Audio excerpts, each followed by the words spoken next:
After a big day at Sha Tin on Sunday with a Group 1 double header, we're back at Sha Tin on Wednesday night for 8 races on the all-weather. A very warm welcome to the show. I'm Andrew Lejeune, joined here in the studio by our form analyst Graham Cunningham, race caller Tom Wood as well. And Tom, the action does get stronger and better towards the end of the night, and we'll finish off with a really good Class 2 1200 metres. It does, Andrew. Race number 8 on the programme. Looking forward to that with the likes of Ugly Warrior going around there. A few horses that are having their first try on the all-weather in that race as well, not to mention in that race Big Time Baby, who's got some aspirations potentially overseas. They're going well at the moment. Ran into Big Party last time out. It's the second of the all-weather meetings of the season. Of course, we had one going back to October. It was a rare daytime one, though. It certainly was. All right. Plenty to look forward on the racing front, Graham. What have we got to look forward to as far as jackpots are concerned? Yeah, thanks, Andrew.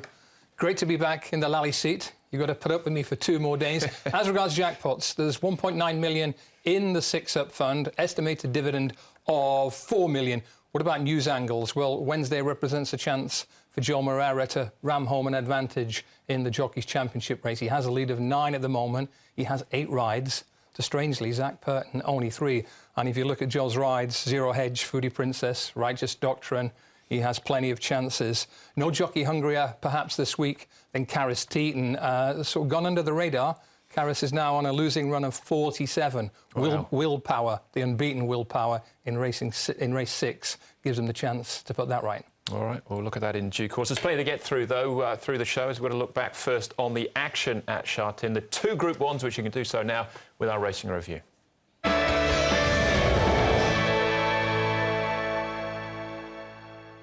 We'll start off then with the City Hong Kong Gold Cup and our long odds-on favourite right out in the middle of the track there, Exultant, under a hard drive. Zach Purton, Tony Cruz the trainer. Tony Cruz also trains that horse out in front, Time Warp. Yeah, he does, and he was able to get away with some cheap early sections, 26.5, 4, 24.8, 4, 23.38 before starting to ramp it up down the side. Quick flick of the tail there at the 150 Graham, but he held on strongly. It took a long time for Exultant to wind up after being ridden on from the 600. Yeah, 2 years after he won this race. Let's do the Time Warp again. He's a mercurial horse, Time Warp. I think he's got 7 wins on his dance card now in Hong Kong and 8 last places. That was the day when he put it all together under a tremendous finesse front-running ride. Look at the celebration as well from Joe as he crossed the line. Really enjoyed on his last win, Time Warp was in the Ladies' Purse of 2018. So a super win from him. But Tony Cruz, off the back of this, has made a decision about Dubai. I think the owner may have made that decision, Andrew, of Exultant. He's not going to go to Dubai, and that is a real shame. Hong Kong owners have the right to do whatever they want, but they've clearly become a little more defensive with the really good horses in the last few years. Yeah, it's a shame we're not going to see him go over there and fly the Hong Kong flag. I thought he would have represented us well, but they've obviously decided to stick to their own backyard where they know he can run well. All right, yeah, the race didn't go to Exultant's in Exultant's favour on this occasion, but it did for Beauty Generation as he went for a 3-peat in the Queen's Silver Jubilee Cup. Yeah, it was a functional performance and great to see him back. He was backed as if he was about to bounce back. He duly did so, but he was certainly helped by the fact that his main rival, Beat the Clock, did not perform for once, Tom, and he had to work pretty hard to subdue Kaying Star in the end. Yeah, he did. Kaying Star stuck on well, and so too did Hot King Prawn. Thanks for ever running on at the end. Beat the Clock the first time. He sort of finished out of the top 3 or 4 through his career, Beat the Clock. So a little bit of a downwards performance from him, but it was great to see Beauty Generation back in winning style. Not in the dominant manner we've seen in the past, but you can see Zach was still delighted with the victory. Yeah, it's a different feeling for them, Graham. After coming off a 4-run losing streak with Beauty Generation, you could see that. They've really enjoyed that, as you should with these big days. Absolutely. I think when you win, the pressure changes, the emotion changes. When you lose, the pleasure probably increases. So hats off to them. Will he go to Dubai? I really hope so, because we need our best horses to try and fly the flag at the Carnival. All right, it was unmoved on 131. That win takes him to $98 million exactly as well, Beauty Generation. Time Warp got a couple. Mighty Giant, that was a super win for him, also under Zach Purton. Yeah, it certainly was. He won really well. He looked quite impressive on the day. Wellington, again, impressive later on in the programme. Happy Alumni Brokers maiden status. Pinghai Bravo was able to win, and good old Cheerful Leader finally got a victory as well. A few of those horses, the young horses like Pinghai Bravo, Wellington, Mighty Giant, they're going to be hard to stop again this season, even though they're shooting up the weights. All right, those are the big winners on the day. We'll see if we can find you some more now with our horses to follow. .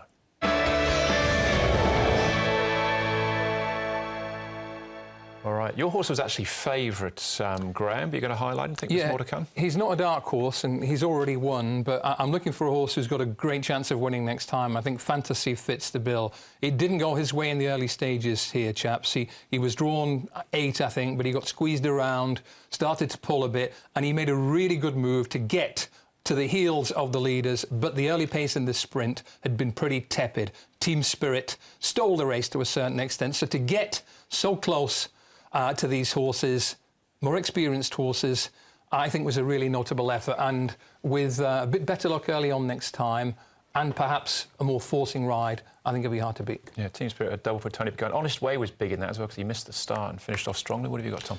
I'm going to go with Happy Valley from last Wednesday night. Daily Delight. I thought there was a bit, in terms of trying to find a horse to follow, but slim pickings this week. Taking You Further was the horse that raced away here for the victory. But this horse, I thought, stayed on well enough at the end, and he might go closer to his next start, I thought, with this run. Barring the winner, he wasn't too far away from really the rest of them, and he was staying on okay at the end. So we'll maybe watch out for Daily Delight. All right, Happy Valley horse to follow. Back at the Valley next Wednesday night. Baby Storm for me, red jacket right at the back of the field here. Jamie Spencer in the saddle. Now, this horse was backed in from 150 to 1 to about 66 to 1, something like that. You can see him just gets held up there for a moment as he's starting his run there, runs into a dead end, starts to move out again. This is Pinghai Bravo, wins this race, does really good fashion. So his runs can completely stop. He has to pick himself up and get rolling again. Now he's by Redwood. He's running here over 1,200 metres. Surely he's going to get third. Redwood was a 1.5 mile horse. So big odds here at sort of 60 to 1. I think we can maybe look out for him next time as well, up in trip, hopefully. Even the second horse there was quite good. Judy Star over the final stages. Another one of your old mates in there as well, the runner. He was indeed. We're still waiting for the runner. He's still running, in actual fact. All right, loads of horses to follow on the weekend. We'll start moving forward to Wednesday night's programme. And Master Bernini out of race number 2. Keep Winning promoted there.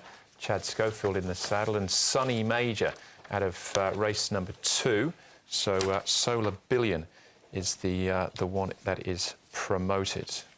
Sunny Major replaced now by Solar Billion. OK, well, this brings us up to date, I think, as far as the scratchings are concerned at this stage. We move on to meeting number 46 of this season. 8 races on the dirt with 2 Class 5s, 3 Class 4s, 2 Class 3s and a Class 2. We kick things off with a Class 5 over the 1,200 metres, headed by Striking Mr. C. It was really impressive, returning from throat surgery 2 starts back, absolutely bolted up. Derek Lung from Barrier 6. Pleasant Guide Class 5 for the first time, as it is for Happy Happy Star and Victory Song as well. Royal Chocolate makes his all-weather debut, a 24-start maiden. Corey Rapido will roll forward from Barrier 1. Super Fun placed last time out. Exponents switches the visor for the cheek pieces the first time, and Nashashuk makes his all-weather debut, but comes up with barrier number 11.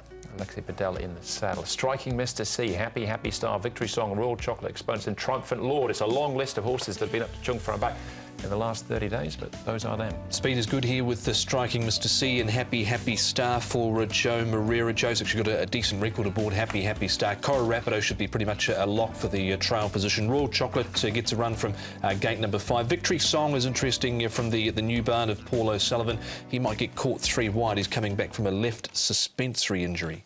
Let's pick up track work and a couple of likely front runners Tom just mentioned. Here's one, Striking Mr. C. He's been having easy Chung Fa trials. He's got lots of speed and the all-weather suits him very well. He's Aurora, but inherently he's better than a Class 5 horse. Right of picture, Happy Happy Star. I don't know what went wrong last time, but he looks back on pretty good terms with himself here, and he has Joe Moreira on board this Wednesday night at Sha Tin. So, questions to answer after last time, but as you can see, he gallops out well. Nashashuk. It's a very moderate strike rate for him, but he now switches to the dirt track, and he's pretty consistent for all that he's won from 35. He tends to run his race. He gets his chance on the dirt now. He certainly does, yes. Let's start off with some winning form, though, with Striking Mr. C, Exponents, Triumphant Lord and Corey Rapido. Now, as I mentioned before, he had some throat surgery. It clearly made the difference here, because he'd always travelled well, but he actually finished off this time. He did on this occasion. Now, last time out, he was on the turf behind Fire and Gold. He led, knocked up in the straight, beaten 6 lengths. But you look at his turf record, nothing from 4, nothing really from 3 at Happy Valley as well. So he clearly performs best on the all-weather Graham. Absolutely. And when you see him do that, absolutely dominant from start to finish, you can see that all the ability is there. But with his breathing condition, he's not going to produce it every time. Had a break now. A couple of easy Chung Fa trials, maybe we'll get him back on song. All right. Maybe. Super fun. Next one we have a look at. This is him running third, last time out behind Ever Strong. Yeah, he's a pretty long-standing maiden, but he is running all right at the moment, and we know he's proven over these conditions. Third over course and distance behind Ever Strong, battling on pretty willingly. Like lots of horses this Wednesday night, he's finally found a race that he may well be competitive in. He should run a solid race again. He needs a bit more to win. And that was only his first run on the all-weather track there as well, so it was a decent run from him behind Ever Strong. He might have been a tad keen to the run, so just would want to see him settle a bit better. OK, there's a few horses here dropping in class. Victory Song is one of them, but he's been a long way on his last handful of starts, striking Mr C also in this trial. Yeah, we haven't seen him race since the 1st of July last year, where he didn't beat a rival home. In fact, he's run last in his last 2 starts, beaten a couple of rivals home in the prior 3. Blake Shin up here for Paul O'Sullivan. Trial was OK, as per normal in these Chung Fa trials, not a lot of pressure. He's coming back from that left front suspension injury. I'd be just wanting to see him perform relatively well before I'd be jumping in boots and all with him. Yeah, striking Mr C had a pretty easy time in behind. He's probably the more interesting member of the duo. All right, he's 80 to 1 at this stage. It's Victory Song. He's actually our favourite here, Graham, striking Mr C. Are you with him? I am. I don't think it's much of a race, and I think if he's healthy and well, back on a surface that seems to suit him, I think he should take all the beating. So I've got to go with him on top. I'm going 1, 7, 12, 11 and Class 5 dirt sprint. Keep it fairly simple and cautious. Win number 1. I'm going to go with 3, One Happy Star, but he has to turn around a monumental beating last time out of 31.5 lengths behind Power Max on the turf at Happy Valley over 1,200 metres, where he was basically gone from the 700 metres. He's trialled well up at Chung Fa, did win that trial, but he was very poor last time out. Joe's record aboard the horse, a winner, second and a third from 6 rides. So I'll take a chance with him, but wouldn't be taking anything too short. Coral Rapid, I thought, probably a must include here. He's a 2-time course and distance winner, a 2-time win in the grade. Pleasant Guy, he ran well on the surface 3 runs ago.